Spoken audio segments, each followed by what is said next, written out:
சீதையை பிரிந்த ராமன் செய்வதறியாமல் புத்தி சுவாதீனம் இழந்து விட்டான். புத்தி சுவாதீனம் இழந்தவன் செய்கிற குற்றம் குற்றமாகாது என்பது இந்திய தண்டனை சட்டம். ராமன் என்ற ஒரு குற்றவாளி முற்றிலும் விடுவிக்கப்படுகிறான். ஐயா பொம்பளை பொறுக்கி வைரமுத்து சொல்வது 100% உண்மை. புத்தி பேதலித்தவன் எது தவறு செய்தாலும் அது சட்டத்தில் தண்டனை அளிக்கக்கூடிய சட்டமாக அது கருதாது. கரெக்ட், உண்மைதான்.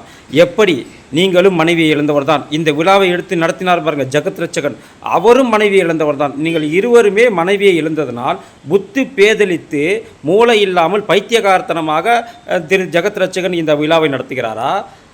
புத்தி இல்லாமல் புத்தி பேதலித்து முட்டாள்தனமாக வைரமுத்துவை வரவழைத்து பேச வைக்கிறாரா? ஏனென்றால் மனைவியை பிரிந்தவர் வைரமுத்து, மனைவியை பிரிந்தவர் நமது ஜெகத் ரட்சகன். இப்படி இருக்கும்போது மனைவி இல்லாதவர்கள் புத்தி பேதலிச்சு போவார்கள் என்று ராமரை சுட்டி காட்டி நீங்கள் பேசும்பொழுது நீங்களும் அதற்கு கட்டுப்பட்டுத்தானே வருகிறீர்கள். நீங்களும் மனைவி இழந்ததினால் புத்தி பேதலித்து இது போன்ற கீழ்த்தரமான பேச்சுக்களை இந்து கடவுள் மீது மட்டும் பேசுவதனால்தான் இந்த தமிழக அரசு அவர் பைத்தியம், மென்டல், மூளை இல்லாதவர், அவர் பேசுவதை நாங்கள் சட்டப்படி நடவடிக்கை எடுக்க முடியாது. ஏனென்றால் அவர் ஒரு கோமாளி முட்டாள் என்று தமிழக அரசு.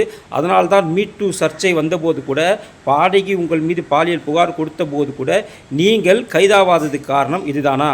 மனைவியை இழந்து புத்தி பேதலித்ததினால் கண்ட பெண்களை எல்லாம் தேட உங்களுக்கு தோன்றுகிறதா? திரு வைரமுத்து அவர்களே, உங்களுடைய சொந்த வாழ்க்கையிலேயே இவ்வளவு பிரச்சனை இருக்கும் பொழுது நீங்கள் ராமர் வாழ்க்கையை தேடுகிறீர்களே, ஏன் ஒரு முறை அல்லாஹ் வாழ்க்கையை தேடி பாருங்கள், ஏன் ஒரு முறை இயேசுநாதர் வாழ்க்கையை தேடி பாருங்கள், ஒரு முறை புத்தர் வாழ்க்கையை தேடி, இவங்க கிட்டலாம் என்னெல்லாம் இருக்குது? எப்படி இந்து மதத்தில் ராமர் மீது இப்படிப்பட்ட ஒரு குற்றச்சாட்டை நீங்கள் வைக்கிறீங்களோ இது தேடி கண்டுபிடிச்சி தானே வைக்கிறீங்க. அதே போல் மற்ற மதத்தில் உள்ள கடவுள்களுடைய தவறுகள் என்னென்னு அதையும் சுட்டி காட்டி வைங்க. வெறுமனே இந்துக்களை மட்டுமே, இந்து தெய்வங்களை மட்டுமே, இப்படி இந்துக்கள் வழிபடக்கூடிய அவதாரங்கள் மட்டுமே குறிப்பிட்டு பேசுகிறீங்கன்னு சொன்னால் உங்களை போட்ட பைத்தியக்காரன் உண்மையிலே கிடையாது. உங்களை பேச வைத்து வேடிக்கை பார்க்கும் அது ஒரு பைத்தியக்கார கூட்டம், அது ஒரு முட்டாள் கூட்டம், அது ஒரு மூளை இல்லாத கூட்டம். இப்படி மூளை இல்லாத கூட்டங்கள் எல்லாம் ஒன்று சேர்ந்து ராமரை இழிவாக பேசினால் ராமர் இழிவாக ஆக போகிறது கிடையாது. அதுக்கான தண்டனை எப்படி கலைஞர் அனுபவித்தாரோ ஆஸ்பத்திரியில் படுத்துன்னு, எப்படி பெரியார் அனுபவித்தாரோ ஆஸ்பத்திரியில் படுத்துன்னு மூத்திரவாளியை கையில் பிடிச்சிட்டு, அதே போல் ராமரை பற்றி பேசுவோர் யாராக இருந்தாலும், இந்து தெய்வங்களை பற்றி பேசுபவர்கள் யாராக இருந்தாலும் கடைசி வரைக்கும் அவர்கள் மூத்திரவாளியில் திரிய வேண்டியது தான் இந்து கர்மா, இந்து தர்மம்.